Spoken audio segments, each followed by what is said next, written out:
Comment naissent vos histoires? Mais en fait, la vraie naissance de mes bouquins, c'est rarement une histoire, c'est plutôt un personnage.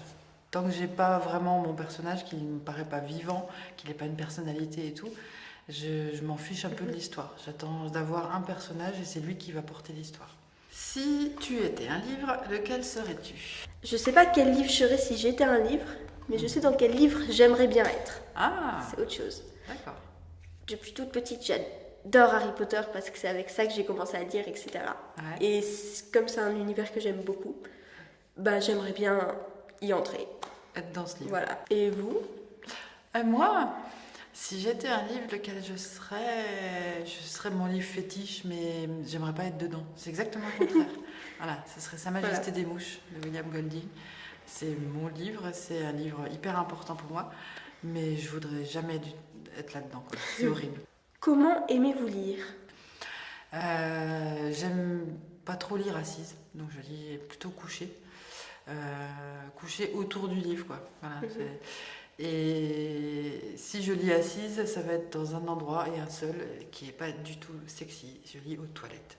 Et j'adore lire des heures aux toilettes, quitte à ne plus avoir de sang dans les veines, dans les jambes. Quand je me lève, je me casse la figure. Mais c'est un endroit formidable. Au moins, on est tranquille.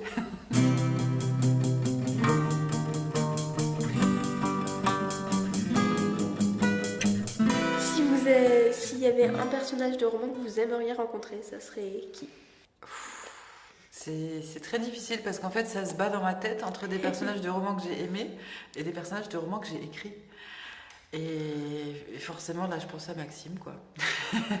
Voilà, je pense à Maxime Ménard.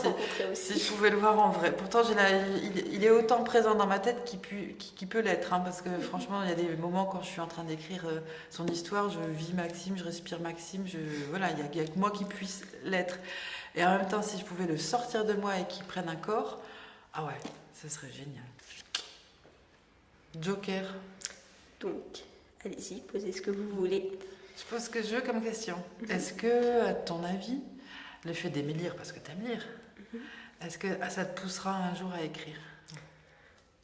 Alors, moi, j'aime bien écrire déjà. Ouais. Mais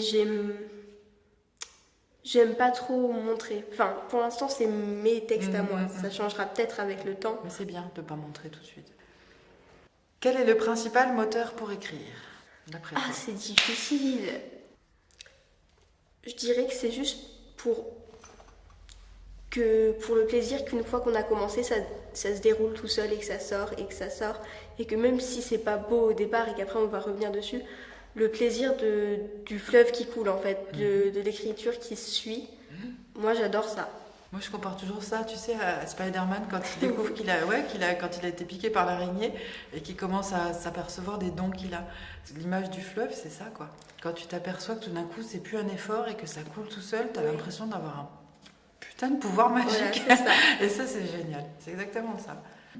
Quel mot aimes-tu le plus? Je dirais que parmi mes mots préférés, au niveau de la sonorité, c'est surtout tintinabulé et phosphorescent, parce que c'est très joli à l'oreille. Et au niveau du sens, j'aime bien spontanéité. Je sais pas, j'aime bien. C'est vrai, c'est vrai. Et vous? Moi, je reste sur un mot, en fait, qui m'a toujours plu, et au niveau du sens, et tout, en fait, et il est tellement magique, c'est éternité. Tu dis le mot, t'es dans l'espace, quoi. Oui, le mot, il y a des mots comme ça où le mot va avec le sens. Ça peut durer longtemps. Ah, ça peut durer longtemps.